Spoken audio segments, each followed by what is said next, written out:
Hello everyone, कैसे हैं? है ना, आशा करता आप हमारे चैनल से लगातार जुड़े होंगे और हमारे चैनल के वीडियो को लगातार आप देख रहे होंगे और इसका आनंद उठा रहे होंगे। इसी क्रम में आज हम लोग है ना क्या वंशागति चैप्टर्स में है, हम लोग वंशागति और विविधता के सिद्धांत चैप्टर में है। और इसी में हम लोग देख रहे हैं क्या कि मेंडल के अपवाद को देख रहे थे। तो मेंडल ने कौन कौन सा अपवाद दिया, यानी कि मेंडल ने कुछ नहीं दिया। मेंडल के प्रयोग के बाद जो है हमारे वैज्ञानिकों ने वापस प्रयोग किया तो कहां कहां सुधार की आवश्यकता हुई, उसी में हम लोग देख रहे हैं क्या एक बहुविकल्पता को देख रहे हैं। बहुविकल्पता से आप क्या समझे? बहुविकल्पता में क्या है कि मेंडल ने क्या बताया था? मेंडल बताया था किसी भी लक्षण के लिए जीवों में क्या होते हैं, कारक पाए जाते हैं, और ये कारक क्या होते हैं उनका कहना था कि ये जोड़े में होते हैं। अब हम जानते हैं आज इसी कारक को किस नाम से जानते हैं? एलील से, है ना। और ये एलील जो है जीन के जोड़े हैं। किसके जोड़े हैं? तो जीन के जोड़े हैं।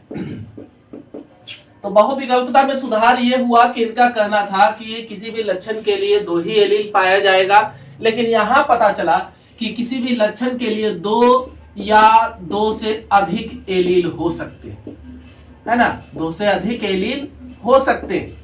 और इसी क्रम में हमें पता चला कि ड्रोसोफिला के आई कलर के लिए, ड्रोसोफिला मेलानोगास्टर, है ना, फ्रूट फ्लाई जिसे कहते थे, तो इसके आंख के कलर के लिए कितना? तो टोटल 15 एलील पाए जाते हैं। इसी तरह से हमारा मानव को देखिए, तो मानव के क्या रक्त समूह के निर्धारण के लिए कितने एलील पाए जाते हैं? तो इसके लिए 3 एलील पाए जाते हैं, है ना। एलील की संख्या कितनी है? 3 है।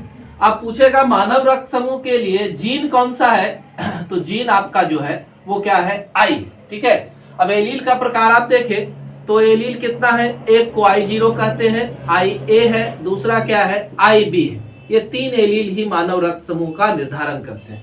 तो हम लोग जानते हैं कि अगर RH फैक्टर को छोड़ दिया जाए, RH कारक को छोड़ दिया जाए, तो ब्लड ग्रुप कितने प्रकार के हैं? A है, B है, AB है और क्या है? O हम लोग पढ़ते हैं, है ना। तो ये 4 तरह का आपका क्या है? रक्त समूह। अब ये 4 तरह के रक्त समूह के लिए पॉसिबिलिटी क्या बनेगी एलील की, ये आप देखिए।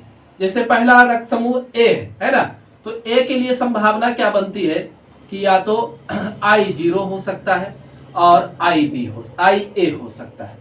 तो I0 क्या है? वाइल्ड टाइप का है, जिसके साथ मिलेगा, वन्य नेचर का है ना, जिसके साथ मिलेगा उसी के लक्षण को ये क्या करेगा? प्रभावी करके दिखा देगा। तो ये एलील हो सकता है, या फिर एलील का प्रकार क्या हो सकता है? IA और IA, ठीक है। 2 प्रकार के एलील पाए जा सकते हैं। अब B वाला के लिए आप देखें तो B वाला के लिए क्या हो सकता है? B वाला के लिए आपका हम लोग देखेंगे क्या, तो I0 और क्या हो सकता है? IB हो सकता है, या फिर क्या हो सकता है? IB हो सकता है, और क्या हो सकता है? IB हो सकता है। ये 2 प्रकार के एलील हो सकते हैं। किसके लिए? तो रक्त समूह B के लिए, ठीक है। और AB के लिए एक ही एलील की पॉसिबिलिटी है,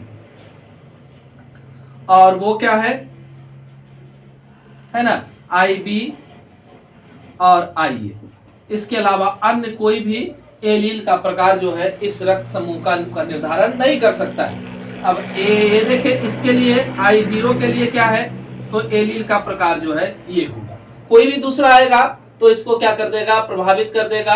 तो इस तरह से हम लोग देखें कि अगर आपसे पूछा जाए कि बहुविकल्पता का उदाहरण कौन है, तो मानव रक्त समूह सीधे लिखेंगे, है ना। लेकिन आप ये देखें, ये वाला रक्त समूह जो आपका है AB वाला, यह क्या है? सह प्रभाविता के लक्षण को दिखाता है ना, क्योंकि यहाँ पर दोनों एलील, ये भी मेंडल का अपवाद ही, यहाँ पर क्या हो रहा है? दोनों एलील समान रूप से प्रभावी हो रहे हैं। इस वजह से IA और IB दोनों एलील प्रभावी हो रहे हैं। इस वजह से इसका लक्षण क्या हो रहा है ब्लड ग्रुप का?